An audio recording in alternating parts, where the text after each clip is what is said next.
오늘 스가랴 8장 1절부터 23절 말씀에서는 이스라엘을 향한 하나님의 10가지 축복으로 구성되어져 있습니다.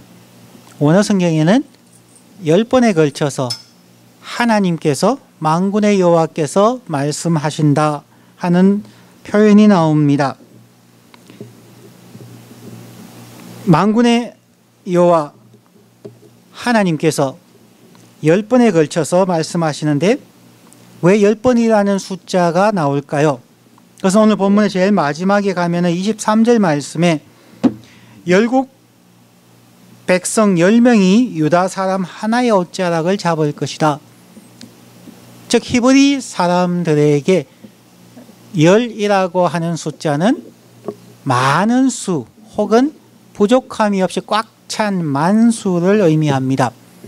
그럼 오늘 스가랴 8장에서 하나님이 10번에 걸쳐서 축복의 말씀을 한다는 것은 많은 축복 혹은 부족함이 없는 축복을 허락해 주실 것이다 하는 그러한 내용입니다. 10번에 걸쳐서 보시면은 그렇습니다. 2절 말씀에 만군의 여호와가 말하노라. 2절에는 하나님과의 관계가 질투하는 관계, 언약의 관계가 될 것을 이야기합니다. 3절도 나 여호와가 말하노라. 예루살렘은 진리의 성읍이 될 것이다. 4절 말씀 만군의 여호와가 말하노라. 예루살렘 성읍에는 남녀노소가 가득하게 될 것이다. 6절 말씀 만군의 여호와가 말하노라. 남은 자에게 기적 같은 축복이 임할 것이다. 7절 말씀 만군의 여호와가 말하노라. 동방과 서방에서 구원하여 그들은 하나님의 백성이 되고 나는 그들의 하나님이 될 것이다 라는 축복입니다. 9절 말씀에서는 만군의 여호와가 말하노라. 너희가 성전을 건축하게 될 것이다. 14절 말씀에 만군의 여호와가 말하노라. 하나님과 이스라엘 사이에 언약을 맺을 것이다. 19절 말씀 만군의 여호와가 말하노라. 기쁨과 즐거움과 희락의 절기가 될 것이다.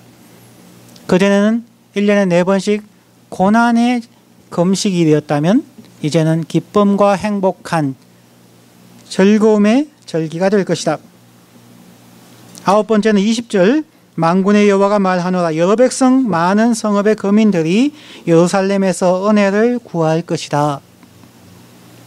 이스라엘 백성뿐만 아니라 주위의 여러 백성들도 와서 함께 하나님의 은혜를 구하기 위해서 예루살렘에 모이게 될 것이다. 10번째는 23절 말씀 만군의 여호와가 말하노라. 충만한 숫자의 열국 백성들이 하나님께로 돌아올 것이다. 10번에 걸쳐서 완전한 하나님의 축복을 허락해 주시겠다는 약속입니다. 그러면 이제 저희가 그 안에서 10가지를 다 볼 수는 없고 그중에 3가지만 요약해서 보려고 합니다. 하나님과 이스라엘 백성은 질투하는 관계가 될 것이다 하는 것입니다. 질투라고 하는 것은 사랑 가운데서도 가장 강력한 사랑이라고 이야기합니다. 내가 사랑하는 대상을 절대 남과 쉐어하지 않겠다는, 오직 나의 사랑은 그 한 사람에게 또 그 사람은 나에게만 향하는 사랑을 하여야 된다 하는 관계가 질투의 관계입니다. 2절 말씀과 8절 말씀입니다. 2절에 만군의 여호와가 말하노라. 내가 시온을 위하여 크게 질투하며 그를 위하여 크게 분노함으로 질투하노라. 8절 말씀에서는 인도하여서 예루살렘 가운데 거하게 하리니 그들은 내 백성이 되고 나는 성실과 정의로 그들의 하나님이 되리라. 하나님과의 관계가 질투하는 관계, 그 질투는 여차하면은 분노로 바뀔 수 있는 사랑을 하겠다는 것입니다. 그것을 위하여 필요한 것이 바로 언약 관계입니다. 구약 성경에 언약이라는 단어가 참 많이 나옵니다. 그 언약이라는 개념을 다시 정리하면 그렇습니다. 언약 관계는 항상 네 가지 요소가 있어야 하고 강대국과 약소국이라는 두 당사자가 있어야 하며 그들의 계약의 내용들이 나옵니다. 강대국은 약소국을 보호하고 지켜주고 도와주고 하는 부분이고 약소국은 강대국에게 충성을 맹세하고 공물을 바치며 여러 가지 지도 편달을 받는 그러한 관계입니다. 세 번째는 상벌 규정이 있습니다. 지키면 복을 받고 지키지 못하면 저주를 받는다 하는 내용입니다. 네 번째는 그것을 의식을 통해서 끊임없이 기억하게 하는 부분입니다. 하나님께서 아브라함에게 이신칭의가 나온 창세기 15장에서 너가 나의 말을 믿었으므로 의롭다 여긴다 말씀하고 난 후에 아주 신비로운 언약의 의식이 나옵니다.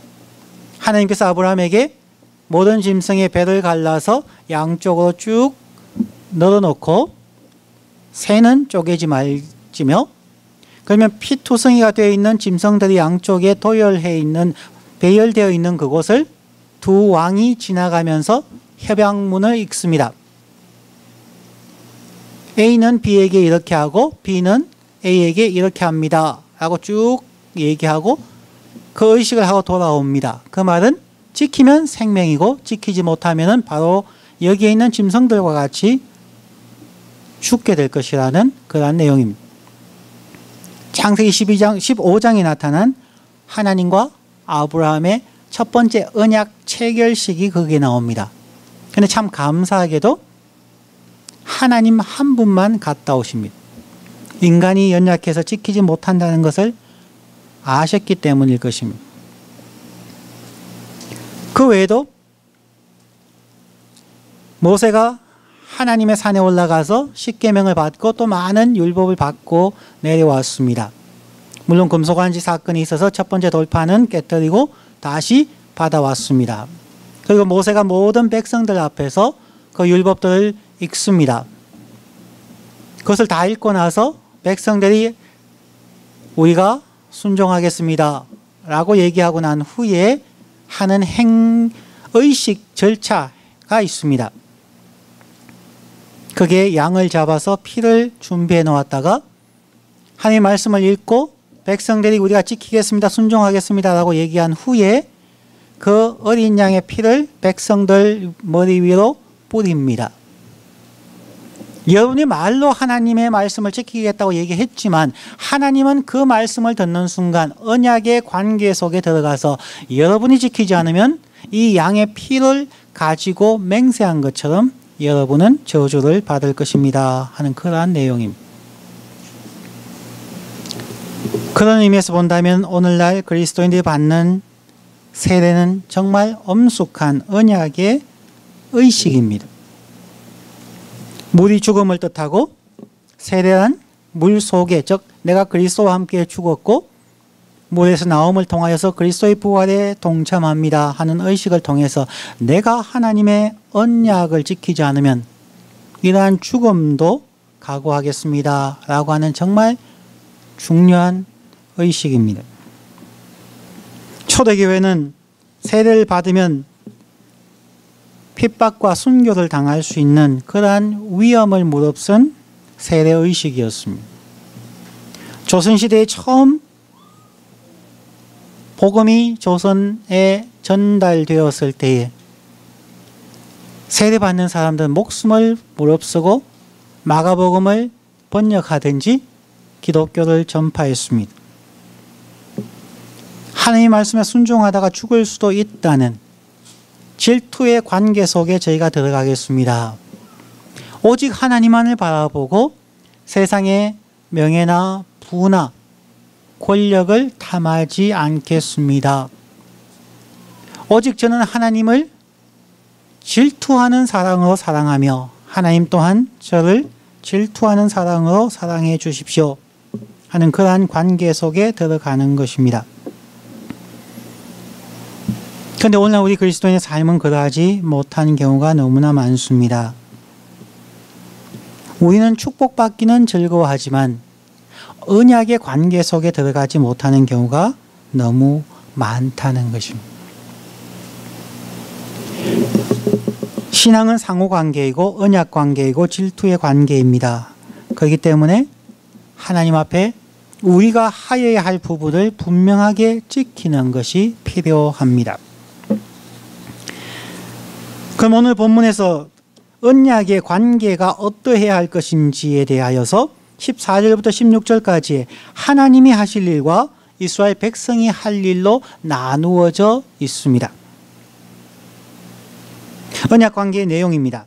14절과 15절 만군의 여호와가 말하노라 전에 너희 열조가 나의 노를 격발할 때에 내가 그들에게 재앙을 내리기로 뜻하고 뉘우치지 아니하였었으나 이제는 언약관계 속에 들어가기 때문에 이제 내가 예루살렘과 유다 족속에게 은혜를 베풀기로 뜻하였나니 너희는 두려워 말라. 하나님은 심판과 축복을 하시는 분이십니다. 그런데 이제 은혜를 베푸시는 일을 하나님께서 하시겠다고 약속하시는 부분입니다. 그러면 이스라엘 백성들은 오늘날 하나님의 백성들은 무슨 일을 하여야 할까요? 16절과 17절 내용입니다. 너희가 행할 일은 이러하니라. 즉 언약 백성으로 행하여야 할 일은 이러하니라. 너희는 각기 이웃으로 더불어 진실을 말하며 너희 성문에서 진실하고 화평한 재판을 베풀고 17절 심중에 서로 해하기를 도모하지 말며 거짓 맹세를 좋아하지 말라. 이 모든 일은 나의 미워하는 것임이니라. 나 여호와의 말이니라.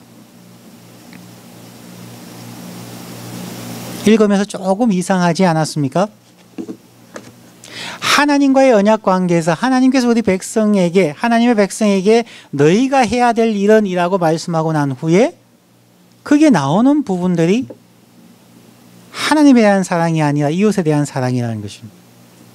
거짓하지 말고 공평한 재판을 하며 심중의 악을 도모하지 말고 어려운 사람을 도와가는 그런 일들을 하라는 것입니다.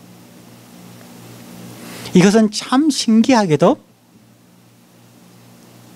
공관복음에 나오는 부자 청년 혹은 부자 관원의 이야기와 같습니다.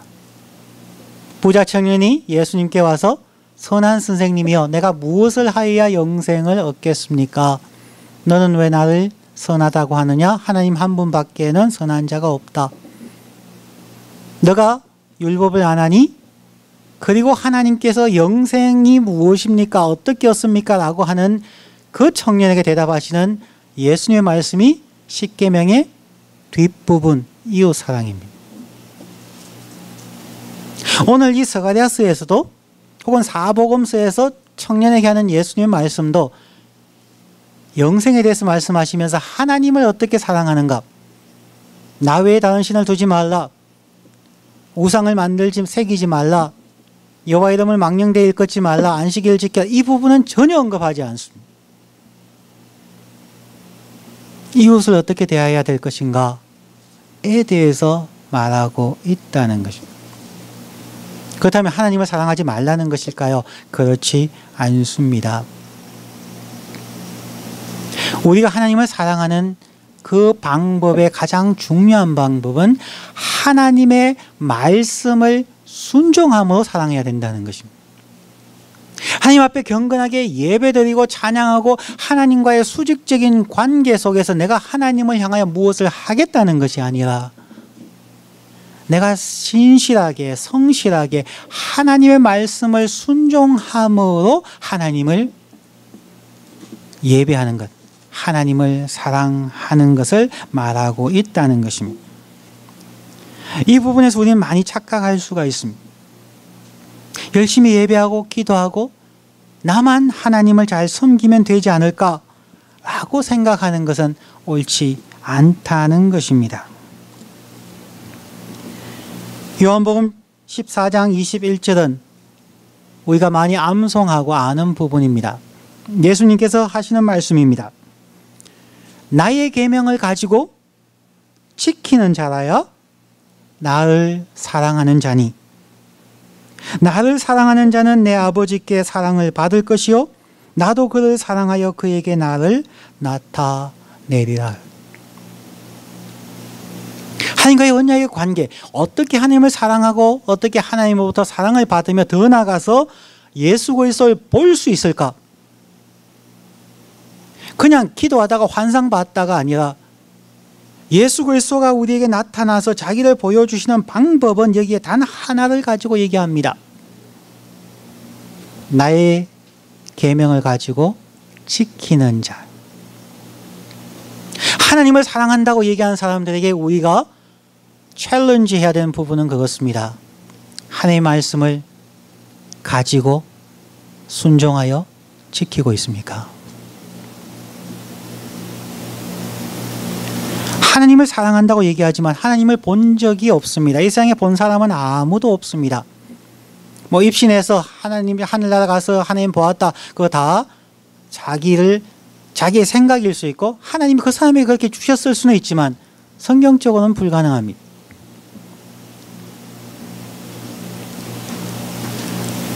하나님을 사랑합니다. 로 끝나서는 위선이고 외식이고 사람으로부터 인정받지 못할 뿐만 아니라 더 나아가서 하나님으로부터 인정받을 수 없다는 것입니다. 스가랴서에서나 공관복음에서 부자 청년과의 대화에서나 요한복음 14장 21절의 말씀에서나 하나님을 사랑하는 자는 하나님의 언약의 말씀을 가지고 지키는 자라야 할지니.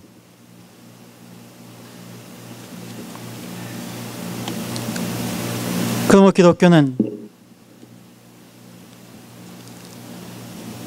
순종의 종교입니다. 하나님의 말씀을 가지고 지키는 종교입니다. 다른 종교에서는 인간의 욕심들을, 인간의 무의식에 많이 얽혀있는 부분들을, 인간의 오욕칠정을 버려야 한다고 말합니다. 그것도 중요한 방법입니다. 그러나 더 중요한 것은 하나님을 알고 하나님의 말씀을 가지고 지킴으로 우리는 구원받고 그리스도의 삶으로 성화되어질 수 있다는 것입니다. 자, 그러면 우리가 어떻게 이것을 할 수 있을까요? 제가 책의 내용을 한 것을 소개합니다.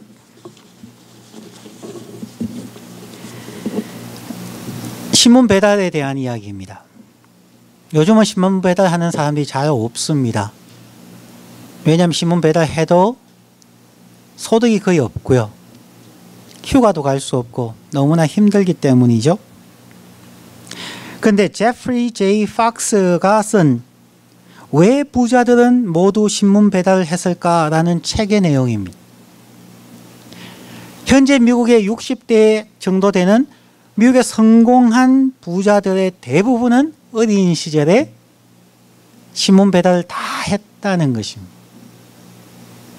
그러면서 이 제프리 J. 박스가 하는 신문 배달 10계명이 있습니다. 신문 배달을 꾸준히 할 수 있으면 이 10가지를 지켜야만 된다는 것입니다. 이것을 읽으면서 그리스도인의 언약 관계에 적용하면 참 좋겠다 싶어서 소개합니다. 제프리 J. 박스가 얘기하는 신문 배달 10계명 1. 배달을 빼먹지 말라. 2. 늦게 배달하지 말라. 3. 아프지 말라. 4. 휴가를 내지 말라. 5. 캠프도 가지 말라. 6. 젖고 비에 젖고 찢어진 신문을 배달하지 말라. 7. 자전거를 고장 내지 말라. 8. 길을 잃어버리지 말라.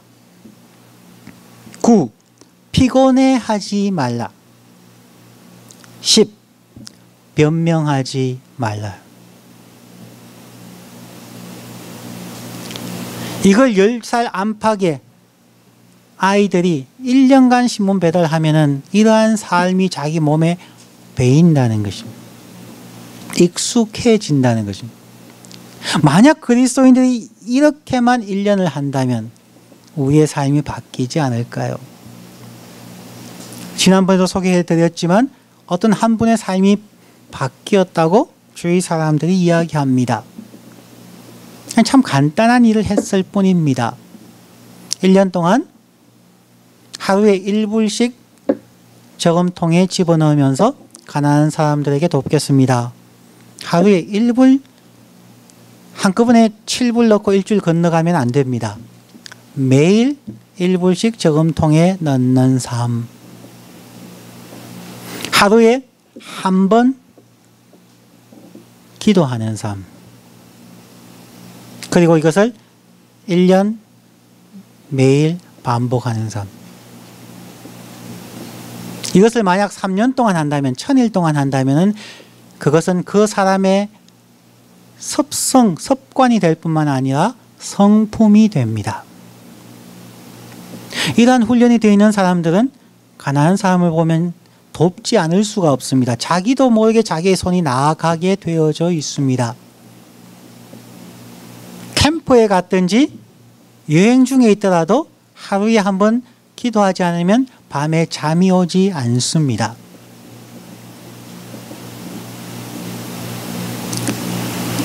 어린 티네이저가 신문 배달하기 위해서 하루도 빠짐없이 배달하고 그것도 늦게 배달하면 컴플레인 오니까 빨리 제 시간에 해주고 그 얼마 되지 않은 돈이지만 그것을 위하여 아프지도 않고 휴가도 내지 않고 캠프도 가지 아니하고 가장 좋은 신문을 배달하기 위해서 물에도 젖지 않고 찢어지지도 않게 하고 심지어 자기의 전 재산이라고 할 수 있는 자전거가 고장나지 않도록 늘 기름치고 조이며 길 잃어버리지 아니하고 피곤해하지 아니하고 가장 중요한 것 변명하지 않는 이 10가지의 삶, 신문 배달 10계명을 지킨 사람들이 부자가 된 확률이 엄청나게 높다는 것입니다. 우리가 하나님과의 관계에서 이러면 얼마나 좋겠습니까? 예배를 빼먹지 말고 예배에 늦게 도착하지 말고 하나님과의 만남을 위해서 아프지도 말고 이러한 관계들을 쭉 할 수만 있다면 하나님께서 그저 그를 축복하시고 도와주실 것입니다. 마지막 세 번째입니다.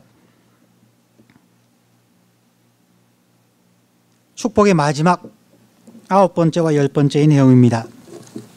하나님과 이스라엘은 아브라함의 언약을 함께 이룰 것이라는 축복입니다.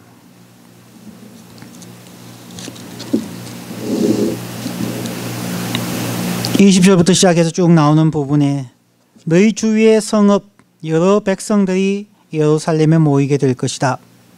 23절 말씀은 만군의 여호와가 말하노라 그날에는 방언이 다른 열국 백성 10명이 즉 충만한 숫자의 사람들이 유다 사람 하나의 옷자락을 잡을 것이라 곧 잡고 말하기를 하나님이 너희와 함께 하심을 들었나니 우리가 너희와 함께 가려 하노라 하리라 하시니라.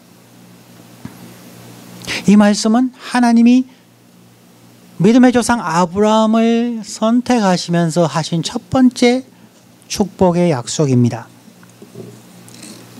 창세기 12장 3절 말씀에 너를 축복하는 자에게는 내가 복을 내리고 너를 저주하는 자에게는 내가 저주하리니 땅의 모든 족속이 너를 인하여 복을 얻을 것이니라 하신지라. 땅의 모든 족속이 너를 인하여 복을 받을 것이다.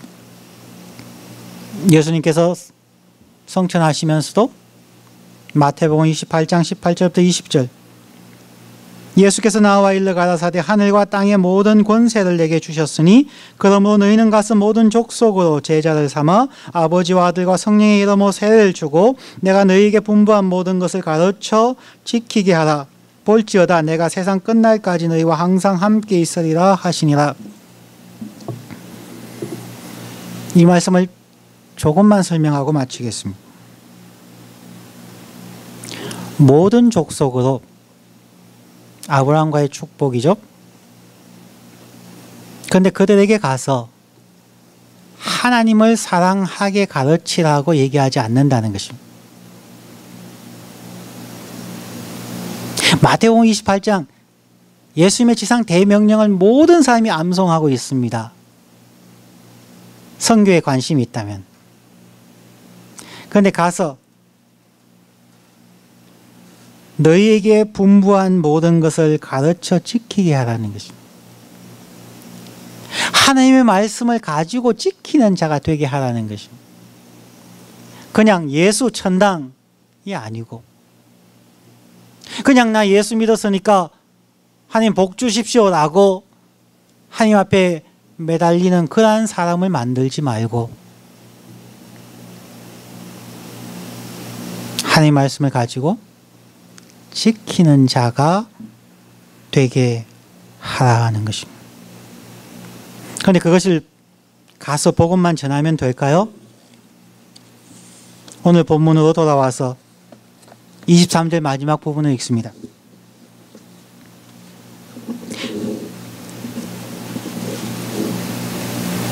열국 백성 10명이 유다 사람 하나의 옷자락을 잡을 것이라 곧 잡고 말하기를, 그 다음에 무엇입니까?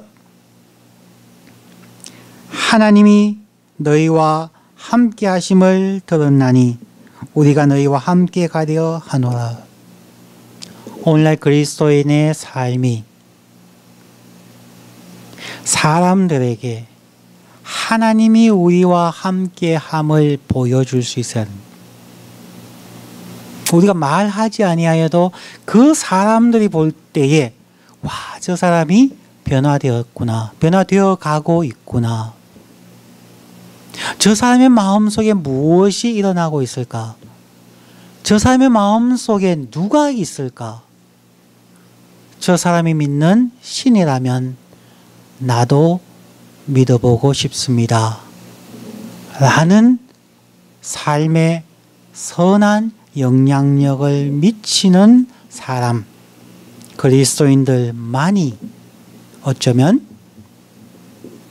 하나님께서 아브라함에 약속하신 열국의 선교의 축복을 이룰 수 있는 사람이고 예수님께서 말씀하신 지상 대명령을 이룰 수 있는 사람일 수 있다는 것입니다.